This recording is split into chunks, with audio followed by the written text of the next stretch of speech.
Effective Teaching Practices for Teaching the Whole Child by Sheehan.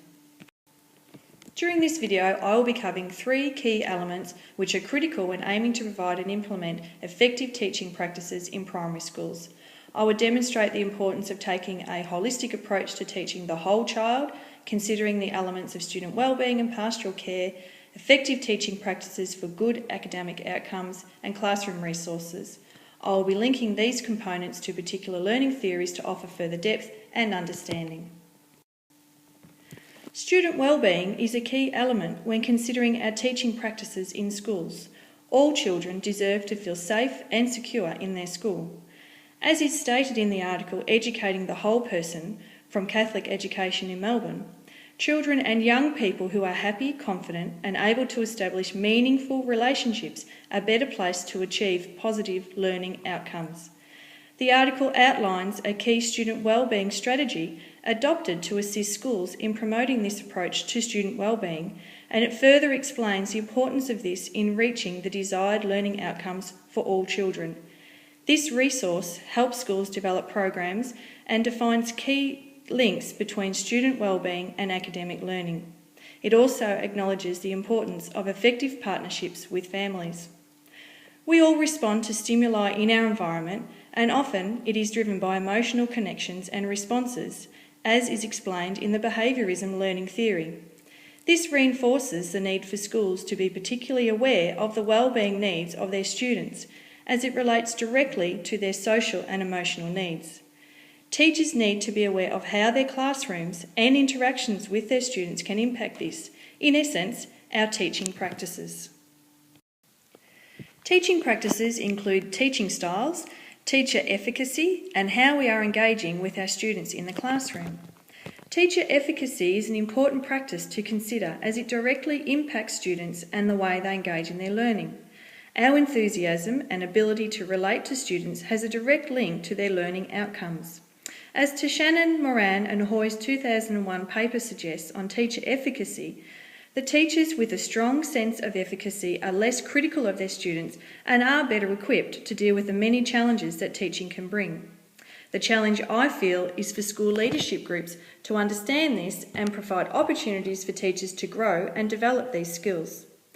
Monica Parson, in her 2001 article on enthusiasm and feedback, a winning combination, talks about the way in which teachers' enthusiasm can affect the classroom and the relationships in it. She mentions several points about body language, eye contact and encouragement, and how these things affect how we are engaging with our students. Whilst she is relating this to a physical education class, I particularly liked her points about the students being able to self-evaluate and link this closely with their students responding to an enthusiastic teacher who is encouraging and able to give appropriate feedback which is meaningful and skill-specific. Therefore, the student has a better chance of staying focused and attentive during these times. Strengthening our knowledge of what effective teaching pedagogy is and what this means in our schools is important, and this requires us to critically think about our practices and use relevant resources to support these. Having a combination of approaches to learning in the classroom will help to engage students at all levels of their learning on a more personalised level. For example, we know from the constructivism theory that the hands-on learner will benefit from being able to be actively involved in their learning, so activities need to be planned with this in mind. Opportunities for inquiry-based projects where students can gather resources, build models, pull items apart and look at the mechanics of things will engage this student. The teacher needs to approach these students with guidance in mind, acting as the facilitator to their learning.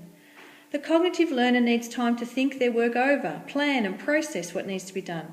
They enjoy the time to research and apply their own prior knowledge and experience to topics. Having access to resources to support this student is important, as they will enjoy independently sourcing the information required from books and diagrams or discussions. All of this will assist this child in reaching their full potential. The teacher needs to help facilitate this learning by being specific in feedback and offer clear guidance as to what's expected.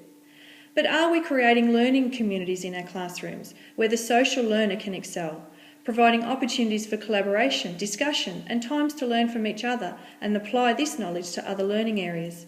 A community of practice where knowledge is shared between peers and negotiated around a specific topic. The teacher becomes the provider of the opportunity and offers support to stay on track and scaffold this learning.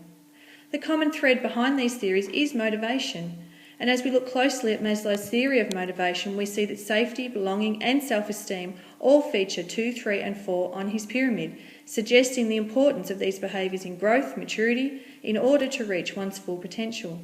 This directly correlates to the well-being of our students, their safety both in the classroom and playground, and their right to feel a sense of belonging and worth in their school. In closing, it's important to remember that the 3 key components covered in this presentation are all interlocking and connected.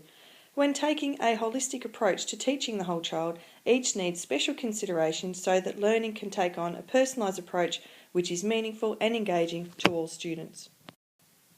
References used. References continued.